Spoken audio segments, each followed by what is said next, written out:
मित्रांनो, आपल्या महाराष्ट्रामध्ये सध्या एक विषय भरपूर चर्चेत चाललेला आहे. तो म्हणजे कोणता विषय असेल तर तो तुकाराम मुंडे जे आता सध्या अन्न व औषध प्रशासन जे आपलं मंत्रालय आहे, जे कॅबिनेट मंत्रीपद असतं आणि त्यानंतर एक आयुक्त नेमला जातो त्यावरती.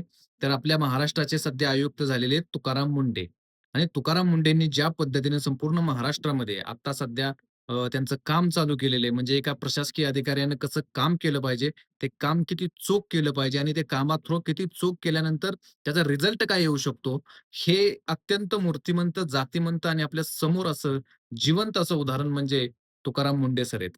तुकाराम मुंडे सरांनी ज्या ज्या दिवशी त्यांचा तो इन्चार्ज जो ज्या दिवशी त्याचा चार्ज त्यांनी हातामध्ये घेतला आणि त्या दिवसापासूनच संपूर्ण महाराष्ट्रामध्ये त्यांनी सगळीकडे धडाधड धाडी टाकायला सुरुवात केली. कुठल्याही प्रकारे हे मंत्र्याचे, हे आमदाराचे, हे खासदाराचे असं कुठेही भेदभाव न करता सरसकट धाडी टाकण्यात आल्या आणि सरसकट धाडी टाकल्यामुळं महाराष्ट्रामध्ये तुकाराम मुंडेंबद्दल एक रिस्पेक्ट सगळ्यांच्या मनात जो कालही होता, तो आज पुन्हा जास्त अजून वाढला. आता तुकाराम मुंडेंचा हा जो कारभार आहे, जो त्यांनी चालवलेला आहे, आता हो किती दिवस चालेल, हा थोडा संशोधनाचा विषय आहे. कारण आता याच्यामध्ये जे महाराष्ट्रातले मोठमोठे धनाढ्य लोकं आहेत, यांचेच हे 2 नंबरचे धंदे असतात आणि ह्यांचे 2 नंबरचे धंदे हे सरकारच्याच आशीर्वादाने चाललेले असतात किंवा सरकारमध्ये काही बसलेले मंत्री असतात, काही आमदार असतात. यांच्या आशीर्वादाने हे सगळं चाललेलं असतं आणि मग ह्यांच्या आशीर्वादाने हे सगळं चाललेलं असतं. मग हे कधीतरी बंदही पडलं पाहिजे, असं त्यांची कधीच भावना नसते.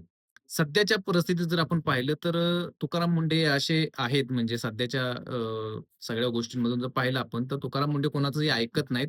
हेच त्यांच्या बाबतीतलं खरंच सत्य आहे. आणि या सगळ्या गोष्टींमधून तुकाराम मुंडे ज्या पद्धतीनं महाराष्ट्रभर धाडी टाकतायत, त्याच्यामध्ये अनेक मंत्र्यांच्या, अनेक आमदारांच्या, चेले-चपाट्यांचे, त्यांच्या जवळच्या कोणी त्यांच्या नातेवाईकांचेच यात सर्वात जास्त नुकसान होतंय.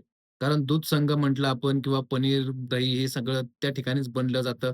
मग हे कोणाचं आहे? तर महाराष्ट्रातल्या सत्ताधारी आमदारांचंच हे सगळे दूध संकलन म्हणा वगैरे ह्या सगळ्या गोष्टी जिथं कृत्रिम पद्धतीनं दूध बनवलं जातं किंवा खूप काही गोष्टी केल्या जातात.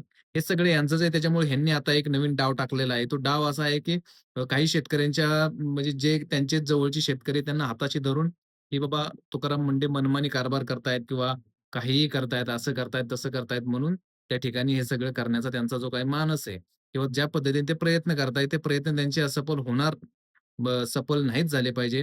कारण तुकाराम मुंडे खरोखर महाराष्ट्रातल्या प्रत्येक जनतेपर्यंत, महाराष्ट्रातला प्रत्येक माणूस याच्यामध्ये तुकाराम मुंडेंना एक चांगला आशीर्वाद देतोय, की असाही ऑफिसर असू शकतो, की जो खऱ्या अर्थाने सगळं हे करू शकतो. पण काल एक तुकाराम मुंडेंबाबतीत एक घटना अशी घडली, की त्यांची जी इन्व्हेस्टिगेशन करण्याची टीम आहे, त्या टीमला कुठेतरी जीवे मारण्याची धमकी नव्हे, तर जीवे मारण्याचा प्रयत्नच करण्यात आला. आणि हे जे गुटख्याचा जो काही व्यापार करतात आणि जे अनलिगली करतात, त्यांच्याकडून ते करण्यात आलं. तिथं त्यांनी तिथं धाड टाकली आणि त्यानंतर त्यांचं पूर्णपणे सील केलं.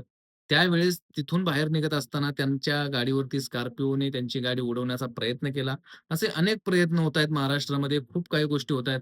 महाराष्ट्रातला कायदा सुव्यवस्था पूर्णपणे फेल जाते की काय असंही काहीतरी आपल्यासमोर घडताना दिसतंय. आणि सगळं ज्यावेळेस आपण पाहतोय ना, त्यावेळेस खऱ्या अर्थाने एक गोष्ट तुमच्या समोर दिसली गेली पाहिजे तुम्हाला, की तुकाराम मुंडे हे चांगलं काम करतायत. परंतु चांगलं लोकांना हजाम होत नाही. हे म्हणतात ते कालही खरं होतं, ते आजही खरं आहे, ते उद्याही खरंच राहील. त्यामुळे तुकाराम मुंडेंच्या या कार्याला मला वाटतं महाराष्ट्रातल्या तमाम जनतेनं साथ दिली पाहिजे. महाराष्ट्राने त्यांच्या पाठीशी उभं राहिलं पाहिजे.